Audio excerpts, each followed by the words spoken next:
Hey guys, welcome to my channel, DivineElemental. I'm gonna hop on here real quick. Don't judge me for the song. Baby. Anyways, so I was just driving and I was thinking about, I get a lot of people that are afraid that if they progress in their spiritual journey, that they're gonna leave people behind, which is inevitable to happen. But understand that the people that are meant for you will be in your life. For example, there was a time where I was falling off track, and so was my mom. Now, when I started my spiritual journey, like, I know exactly when it happened. Me and my karmic were, like, it was just a massive argument, fight, or whatever. Go, lady. Thank you. And I was crying and all of this stuff, and I remember sitting on my bed, and I said, you know what, God? I'm ready. I'm ready. Whoever I need to leave behind, I don't care. I really don't care. The only people I care about is my son and my mom. And I didn't mean that as far as I don't love anybody else. It's not that. It's just those were the people that I didn't want to do without, basically. Okay? Now, that's out of my control still. But I moved to Florida and I was falling off track a little bit. I had to get back in alignment. So God started putting nails in my tire. Like, it was ridiculous. I was getting so many nails in my tire every time I was leaving the house. I was like, what the fuck is going on? Excuse my language. Now, my mom was also using my car at the time, and she started getting nails in the tire. And I'm like, okay, so it's not just me. What is going on? So I ended up asking God, looked up, what does this mean? Like, why do I keep getting nails in the tire? And then I got the message that basically I needed to help my mom and guide her because she was getting out of alignment, like, very badly. Like, she wasn't doing what she was supposed to be doing. She wasn't eating right. God kept guiding her to it. All the things. Now, it was the same thing for me too. So we were both getting it because we were both out of alignment. But my mom is not spiritual like that, even though she does have abilities. She's just too damn afraid to acknowledge it. But she wasn't getting the message. Now, my mom would randomly say, I don't know why I keep seeing 222 everywhere. I'm like, no, that's balance and harmony. Like, you need to find balance and harmony. Sometimes it's that you have accumulated that, you have sustained that.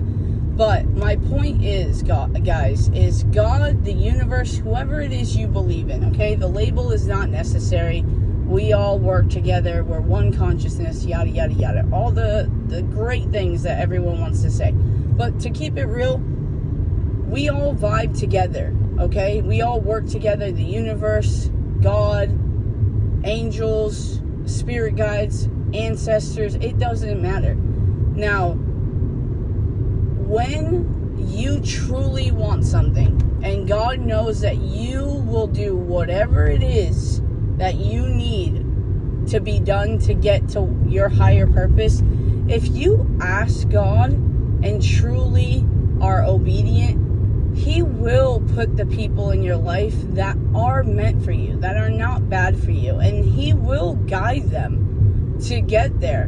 Because those people will have that fire in their soul too. Like, they don't want to lose you. Especially if they've seen you drop people like a bad habit. Like, my mom has been there. My mom sees when I get to the point. Like, she knows when I say I'm done. Ever since I was little, like, I am done. Because I give people more than enough chances. It's not like I can't communicate. I tell people straight out how I'm feeling, what I want, what I require, all of the things, and I do more than enough to, I guess you could say, earn my place, right? So when I'm finally done, like, my mom knows I'm done. So I told her before I moved back to Florida, I said to her, Ma, the only way that you're ever gonna leave my life is if God puts me in that direction where you're holding me back, or I'm not going towards my soul purpose or anything like that. And I love my mom. Like, if you guys have watched my older channels, I talked about my mom. Like, she was my best friend growing up. Like, we have, you know, shit, I wouldn't say normal mother-daughter shit, but kind of, sort of. And I've had to do healing when it comes to my mom, you know? But I love my mom to death. But my soul is the most important thing. It's the same thing I talk about with my son. I never want him to leave my life. But if I'm guided to guide him in a direction and leave him to his karma, then guess what? That's exactly what I'm going to do, guys.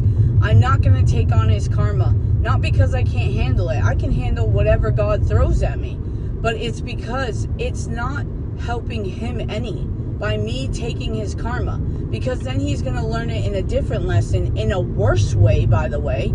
And then it's going to make it 10 times more complicated for him. And I would rather my son just deal with the heartbreak and the pain and learn the damn lesson, instead of him having to get the same lesson but like 10 times worse.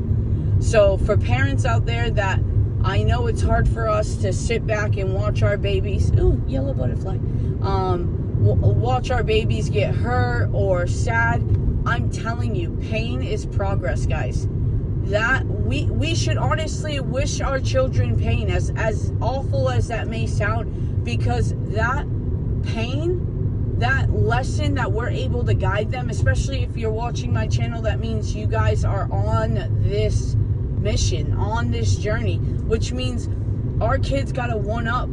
They have guardian angels, which is literally us among the actual guardian angels that can guide him on the surface in the spiritual realm. So we can do our part the way that we need to, which that's our way of helping our children. But overall, basically what I'm trying to say, guys, is if people are truly meant to be in your life, the ones that when you get to the point where you know you're better off without some people, or you're going to do whatever you need to do regardless of who's in your life, those people will end up staying, because God, the universe, they will guide them to say, hey, you need this nudge, like you need to go in this direction. And that sense of urgency will go in their soul and their minds, and like, okay, I got to do something, like something's got to give, something's got to change. And then we're over there waiting for them and guiding them. Like, there is ways around it, guys. Not around it, excuse me, in a bad way, but what I mean is God's not working against us. These brutal lessons that everyone is like, boo-hoo, oh my gosh, poor me, I got heartbreak, I was in an abusive relationship, I was this and that. And I'm not discrediting that, guys. I was in that. I was in a mentally, physically, emotional, fucking abusive relationship. Chick cheated on me like 10 times to fucking Sunday. Constantly, I was played as the fucking fool, guys. It has all happened to me. It has all happened to me. My family has betrayed me in fucking more ways than you know. Like, and I laugh about it, but I'm not really laughing. It's just like, I fucking get it. It sucks. It sucks like a motherfucker. But who I am now, I will never regret leaving behind the people I did. And I am very family oriented, guys. You have no idea. And I still struggle with my own abandonment issues and my self-worth issues. It's still a fucking thing for me. And I was able to do it. And I know you guys have heard it before. Okay? Because I remember in the beginning of my spiritual journey, I used to hear people in videos saying, if I can do it, you can do it. Guys, it's not a fucking lie. It's true. Like, when I tell you the shit I have been through and how weak and pathetic, and I mean that with love, that I was and what I dealt with, if I can do it, I swear on everything you can. I promise you can. Alright, guys, I didn't even want this video to be this long. I love you. Peace.